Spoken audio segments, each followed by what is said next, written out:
एक राजा था जिसका नाम रामधन था। उनके जीवन में सभी सुख थे। राज्य का कामकाज भी ऐशो आराम से चल रहा था। राजा के नैतिक गुणों के कारण प्रजा भी बहुत प्रसन्न थी। और जिस राज्य में प्रजा खुश रहती है वहां की आर्थिक व्यवस्था भी दुरुस्त होती है। इस प्रकार हर क्षेत्र में राज्य का प्रवाह अच्छा था।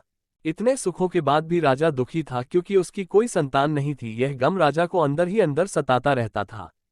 प्रजा को भी इस बात का बहुत दुख था। वर्षों के बाद राजा की यह मुराद पूरी हुई और उसे एक पुत्र की प्राप्ति हुई। पूरे नगर में कई दिनों तक जश्न मना। नागरिकों को राजमहल में दावत दी गई। राजा की इस खुशी में प्रजा भी झूम रही थी। समय बीतता जा रहा था। राजकुमार का नाम नंदन सिंह रखा गया। पूजा पाठ एवं इंतजार के बाद राजा को संतान प्राप्त हुई थी।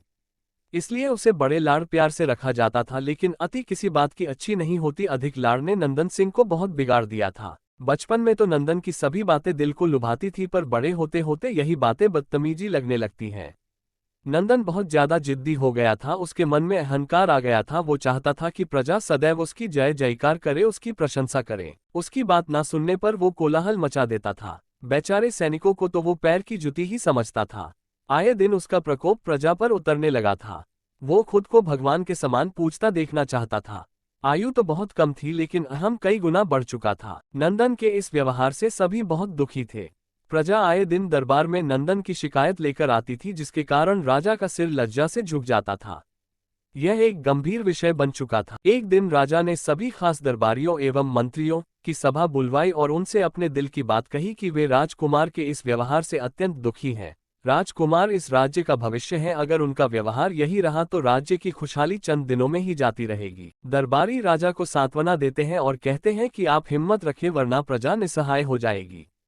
मंत्री ने सुझाव दिया कि राजकुमार को एक उचित मार्गदर्शन एवं सामान्य जीवन के अनुभव की जरूरत है। आप उन्हें गुरु राधागुप्त के आश्रम भेज दीजिए। सुना है वहां से जानवर भी इंसान बनकर निकलता है। ये बात राजा को पसंद आई और उसने नंदन को गुरु जी के आश्रम भेजा। अगले दिन राजा अपने पुत्र के साथ गुरु जी के आश्रम पहुंचे। राजा ने गुरु राधागुप्त के साथ अकेले में बात की और नंदन के विषय में सारी बातें कही। गुरु जी ने राजा को आश्वस्त किया कि वे जब अपने पुत्र से मिलेंगे तब उन्हें गर्व महसूस होगा। गुरु जी के ऐसे शब्द सुनकर राजा को शांति महसूस हुई और वे सहर्ष अपने पुत्र को आश्रम में छोड़कर राजमहल लौट गए। अगले दिन सुबह गुरु के खास चेले द्वारा नंदन को भिक्षा मांगकर खाने को कहा गया, जिसे सुनकर नंदन ने साफ इनकार कर दिया। चेले ने उसे कह दिया कि अगर पेट भरना है तो भिक्षा मांगनी होगी और भिक्षा का समय शाम तक ही है, अन्यथा भूखा रहना पड़ेगा। नंदन ने अपनी अकड़ में चेले की बात नहीं मानी और शाम होते होते उसे भूख लगने लगी, लेकिन उसे खाने को नहीं मिला। दूसरे दिन उसने भिक्षा मांगना शुरू किया। शुरुआत में उसके बोल के कारण उसे कोई भिक्षा नहीं देता था, लेकिन गुरुकुल में सभी के साथ बैठने पर उसे आधा पेट भोजन मिल जाता था। धीरे धीरे उसे मीठे बोल का महत्व समझ आने लगा और करीब 1 महीने बाद नंदन को भर पेट भोजन मिला, जिसके बाद उसके व्यवहार में बहुत से परिवर्तन आए। इसी तरह गुरुकुल के सभी नियमों ने राजकुमार में बहुत से परिवर्तन किए, जिसे राधा गुप्त जी भी समझ रहे थे। एक दिन राधा गुप्त जी ने नंदन को अपने साथ सुबह सवेरे सैर पर चलने कहा। दोनों सैर पर निकल गए। रास्ते भर बहुत बातें की। गुरु जी ने नंदन से कहा कि तुम बहुत बुद्धिमान हो और तुम में बहुत अधिक ऊर्जा है, जिसका तुम्हें सही दिशा में उपयोग करना आना चाहिए। दोनों चलते चलते एक सुंदर बाग में पहुंच गए, जहां बहुत सुंदर सुंदर फूल थे जिनसे बाग महक रहा था। गुरु जी ने नंदन को बाग से पूजा के लिए गुलाब के फूल तोड़ने कहा। नंदन झट से सुंदर सुंदर गुलाब तोड़ लाया और अपने गुरु के सामने रख दिए। अब गुरु जी ने उसे नीम के पत्ते तोड़कर लाने कहा। नंदन वो भी ले आया। अब गुरु जी ने उसे एक गुलाब सूंघने दिया और कहा, बताओ कैसा लगता है। नंदन ने गुलाब सूंघा और गुलाब की बहुत तारीफ की। फिर गुरु जी उसे नीम के पत्ते चखकर उसके बारे में कहने को कहा। जैसे ही नंदन ने नीम के पत्ते खाए उसका मुंह कड़वा हो गया और उसने उसकी बहुत निंदा की और जतर कतर पीने का पानी ढूंढने लगा।